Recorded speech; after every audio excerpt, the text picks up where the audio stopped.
मान लीजिए हमने इस काले एक को सा माना है, तो गिनती में हम शुद्ध स्वर पहले देख लेते हैं। शुद्ध स्वर सा, ये एक हो गया।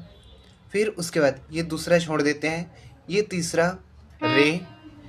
फिर ये पांचवा स्वर, ये पांचवा स्वर ग, मा, प, ध, नि, सा। गिनती में देखिए फिर से अच्छे से, 1 3 5 6 8 10 12 और ये 13, ये पूरे शुद्ध स्वर होते हैं। अब कोमल स्वर देखिए, गिनती में 2, शुद्ध रे से पहले कोमल रे, उसके बाद शुद्ध ग से पहले कोमल ग 2 4, उसके बाद ये माँ होता है तीव्र माँ, ध्यान दीजिए।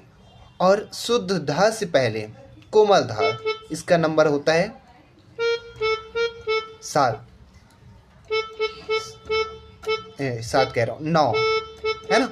और उसके बाद शुद्ध नी से पहले कोमल नी, ये कोमल स्वर। इसको ध्यान में रखकर अभ्यास करें, हो सके तो इसमें आप नोट कर लें। उसके बाद इसमें अभ्यास करेंगे और अभ्यास करते जाएंगे तो फिर स्वर ज्ञान धीरे धीरे उंगलियों को होता जाएगा।